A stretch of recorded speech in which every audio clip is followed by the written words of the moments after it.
Ingrid Mattson gets to know Islam through fine arts. Ingrid Mattson's name became a hot topic of discussion in various Western media when her name was included in the list of figures invited to Barack Obama's inauguration mass after the Democratic candidate for President of the United States, U.S., won an election. As reported by the Associated Press, AP news agency, Mattson, who is president of the Islamic Community of North America, ISNAA, is one of the religious leaders who will speak at a prayer event held at the National Cathedral in Washington, D.C. the day after Obama's inauguration as the 44th U.S. president. This invitation addressed to Mattson sparked controversy among the American public, because federal prosecutors suspect that he is connected to a terrorist network. As is known, in July 2007, federal prosecutors in Dallas filed charges against ISNA for allegedly having a network with the Islamic organization Hamas in Palestine, which the U.S. government classifies as a terrorist organization. However, neither Mattson nor his organization were ever punished. Prosecutors only stated that they had evidence and testimony that could link the group to Hamas and other radical networks. Previously, this Muslim woman who was born in Canada in 1963 also made a surprise by meeting with high-ranking Pentagon officials during the Bush administration. He was also present at the Democratic National Convention Mass in Denver when Obama was running for president. The U.S. government and ISNA actually have a good cooperative relationship. The group provided religious training to the Federal Bureau of Investigation, FBI. Karen Hughes, a Bush confidant, said Mattson was a great leader and a role model for many people. Mattson is a professor of Islamic studies at Hartford Seminary in Hartford, Connecticut. He obtained a bachelor's degree in philosophy from the University of Waterloo, Ontario, in 1987.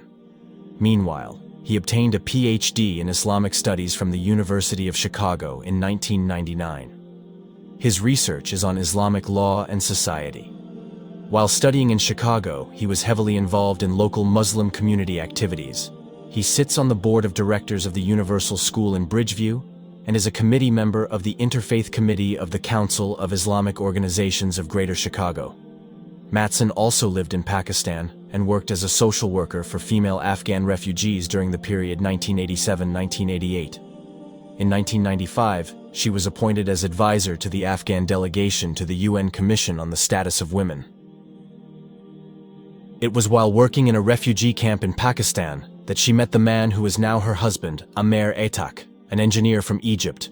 From their marriage, this couple was blessed with a daughter named Sumaya and a son named Ubaida. Even though he is currently involved in many religious activities and serves as president of ISNA, an organization based on the largest Muslim community in the U.S., little Mattson grew up in a Christian environment in Kitchener, Ontario, Canada. His father was a criminal lawyer, while his mother working at home raising her 7 children. Mattson stopped going to church at the age of 16 because he could no longer believe what the church taught. While studying at the University of Waterloo, he studied art and philosophy, which he considered emphasized a person's freedom of choice. A year before I converted to Islam, I spent a lot of my time looking for and looking at things related to art. When I was studying philosophy and fine arts, I sat for hours in a dark classroom to watch and listen to my professor's explanations through an in-focus projector. He explained about the greatness of Western artworks. He explained as quoted from the website wislam.org. While at Waterloo, he worked in the fine arts department, one of whose duties was preparing slides and art catalogs. Therefore, every time he goes to the library, according to Mattson, he always collects art history books. And to obtain materials for the purposes of making art catalogs, he was forced to go to museums in Toronto, Montreal, and Chicago. In fact, he had to give up spending his spring break at the Louvre Museum in the middle of Paris. While in Paris, Mattson met a Muslim for the first time in his life. He called this moment, "The summer I met Muslims." "I always remember this incident," he said. What he was looking for all this time, said Mattson, was only related to all works of art that were depicted in visual form.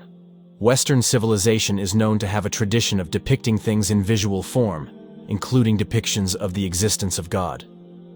We make the mistake of thinking that seeing means knowing, and that the more exposed someone is, the more important that person is. However, the end of his pursuit of art led Mattson to meet 2 artists, a man and a woman, who did not create sensual statues and paintings of God. They have recognized God in a different way, respect leaders, and appreciate the work of a woman. The picture of Islam that he got from these two new friends led Mattson to a better understanding of the face of Islam. He stated, "Islamic civilization does not adhere to the system of depicting things in a visual form, in remembering and praising God, and appreciating a prophet. Allah is something hidden in the reflection of mankind's eyes. But people who have vision can recognize their God by seeing, learning the influence of the power of His creation. Apart from depictions of God, Muslims also prohibit depictions of all of God's prophets. Muslims only know how to write their names in calligraphic form. Words, writings, and utterances, as well as noble morals in life, were the main media for Muhammad to spread his influence throughout his people." From here, Mattson became interested in studying the beliefs held by his two friends from Senegal. He also began to explore the divinity and personality of Muhammad through translated Qurans. After learning more about Islam from the Quran, Mattson finally realized and believed in the existence of Allah. "Your choices reflect who you are. Even though there are limitations, there is always the opportunity to choose the best," he said. What made him even more interested in Islam was knowing that all Muhammad's followers not only follow it in terms of worship, but also in all aspects of life, from personal hygiene to how to behave towards children and neighbors. All the actions, words, and behavior of the Prophet are called sunnah, and the influence of the Prophet Muhammad's sunnah has been reflected in the lives of the elderly, young, rich, poor, which makes him a role model for all his followers. The first time I realized the physical influence of the Prophet Muhammad's sunnah on the younger generation of Muslims was when I sat in the mosque one day, watching my 9-year-old son pray next to his Quran teacher. Ubaidah sat next to a teacher from Saudi Arabia who diligently and gently taught him, making him very respectful, he said. Ingrid Mattson's introduction to Islam grew further when she visited a number of countries with predominantly Muslim populations.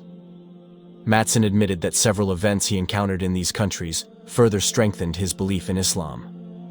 Over a year, during his travels to Muslim countries, he witnessed a common desire to share and always give to each other, as well as a deep similarity of beliefs. "Food for 2 people is enough for 3 people, and food for 3 people is enough for 4 people, he explained, quoting a hadith from the Prophet ﷺ. One of them was when he visited Kosovo. During the Serbian attack on Kosovo, many Albanian Muslims made their homes available to the refugees. In fact, one person cooks every day for 20 people in a simple house. Likewise, when he married in Pakistan. As social workers at a refugee camp, Mattson and her husband didn't have enough money. Upon returning from the wedding to the refugee camp, the Afghan women asked her about the clothes, gold jewelry, wedding rings, and gold necklaces that her husband had given her as a dowry. "I showed them a simple gold ring, and I told them about the wedding dress I borrowed to get married. Their faces immediately changed to show feelings of sadness and sympathy." A week after that incident, while he was sitting in front of a dusty refugee camp tent, the Afghan women appeared again. They came to see him carrying bright blue trousers made of satin with gold trim, a shirt with colorful red sleeves, and a blue scarf that matched the clothes as a wedding gift. "Everything I saw was an invaluable wedding gift for me. Not only their support, but the lessons of sincerity and empathy they gave, which are the very sweet fruit of a true belief." Get to know Ingrid Mattson, the most influential convert to Islamic organizations in America. There are many ways for Allah subhanahu wa ta'ala to open the door to guidance for the servants He chooses. Likewise, what happened to a woman from the United States, US, named Ingrid Mattson. Ingrid Mattson is a Canadian Muslim activist, professor, Muslim convert, and former president of the Islamic Society of North America. Ingrid Mattson was once named the #1 leader of a large and influential organization in America according to the Islamic Society of North America, ISNA. Even at Barack Obama's inauguration, Ingrid was included in the list of figures invited to the event. Quoting from republica.to.id, the invitation addressed to Mattson sparked controversy among the American public, because federal prosecutors suspect that he is connected to a terrorist network. As is known, in July 2007, Federal prosecutors in Dallas filed charges against Isna for allegedly having a network with the Islamic organization Hamas in Palestine, which the US government classifies as a terrorist organization. However, neither Mattson nor his organization were ever punished. Prosecutors only stated that they had evidence and testimony that could link the group to Hamas and other radical networks. So what was Ingrid Mattson's journey until she became a convert? Quoted from Merdeka.com, Ingrid Mattson was born in Kitchener-Waterloo, Ontario, Canada, in 1964. Mattson was born into a very devout Roman Catholic family. When he was little, he grew up as a child who diligently attended daily Mass. "I have innocent and simple childhood piety," said Ingrid in the book Seeking Truth, Finding Islam, the story of 4 converts to Islam who became ambassadors of Islam in the West, page 44. Even though she grew up in a Christian environment in Kitchener, Ontario, Canada, at the age of 16, Ingrid decided to stop going to church. At that time, Ingrid became an atheist, aka she didn't believe in God. Ingrid chose to focus on studying at the University of Waterloo and chose to major in art and philosophy. And that's where he came to know the light of Islam. At the University of Waterloo's Department of Fine Arts, he traveled to various history and art museums.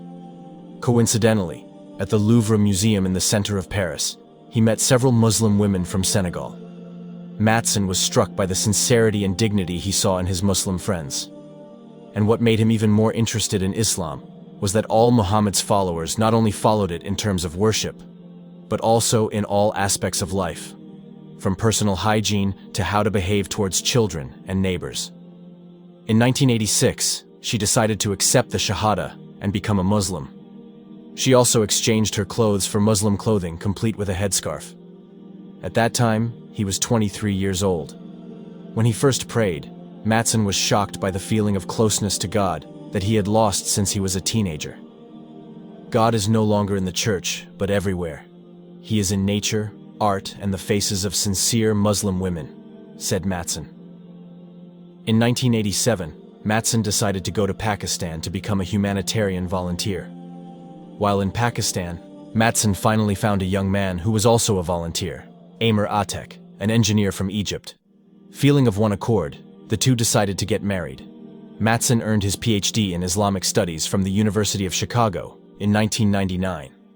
He continues to be very active in educating Canadian Muslims to become active participants in Canadian society at large.